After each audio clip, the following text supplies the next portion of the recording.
Hey guys, it is week 7 of our cycle. This will be the last week we're doing these tempo front squats. Same thing we've been working on the last couple weeks. And next week we will be testing our 1 rep max. So that'll be fun to see our progress. But this week will be 6 sets every 2 minutes. You'll perform a set. You'll start off with 4 heavy singles. So 4 sets of just 1 rep. And then the last 2 sets will be some tempo work. So again, working these heavy singles should be around 90% if you're using percentages, or you can build up as you go, but starting heavy and then adjusting. So really important on these heavier sets, and again, prepping yourself for testing next week, is that setup out of the rack. We talk about this every week, but the heavier it gets, the more important these things get. So before you load your body up, come under the bar, nice soft fingers, get that bar close to the body. Always notice I readjust my neck, stand straight up. Really working hard to keep the chest and elbows up the entire time, keeping that good position. Find your stance. Big, deep breath and hold it.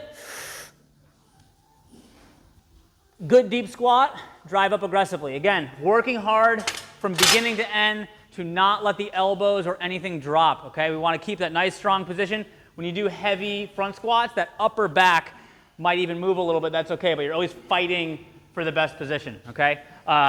So after that, after the 4 heavy singles, you go into 2 sets of 5 reps tempo. So for this one, again, same as last week, we'll be building off that. It's going to be heavier than we've been doing, and the tempo will be a little easier. So it'll be only 2 seconds down, 1 second pause, explode back up for a set of 5. So 2 seconds down, 1 second pause, explode back to the top.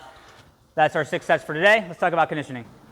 All right, guys, Monday we've been doing interval conditioning. So today we have 4 rounds, 1 minute rest between rounds, 16-minute time cap.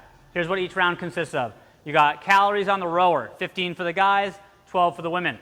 And then goblet squat lunging, 14 lunges, so it's going to be 7 each leg, and then 10 burpees over the rower. Now there is a chance that, again, if in a busier class, you might not have a rower, you might be using a bike, so you can do burpees over your kettlebell if you need. But going through each movement standard, calories pretty straightforward. Okay?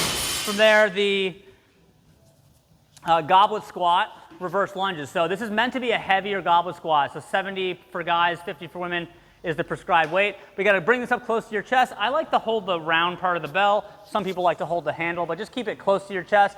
And you're going to step back, tap your knee, stand back up at the top, alternate for 14 total reps.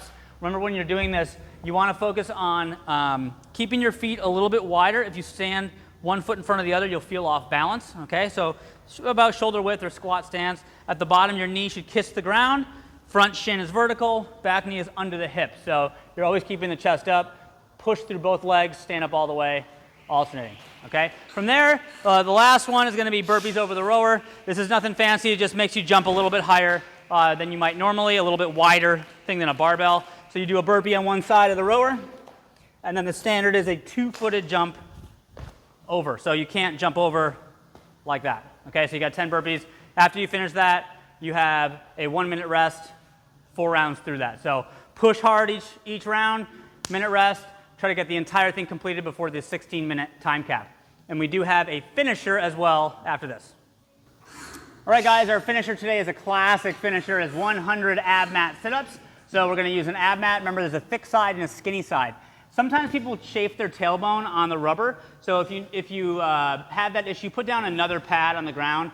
But when you set up, you don't actually sit on the abmat. It just goes up to your tailbone like this, and then you perform the sit-ups. So the range of motion, shoulder blades touch the ground, hands touch the ground, and sit all the way up. So 100 reps all the way down and up. This is not for time, for quality.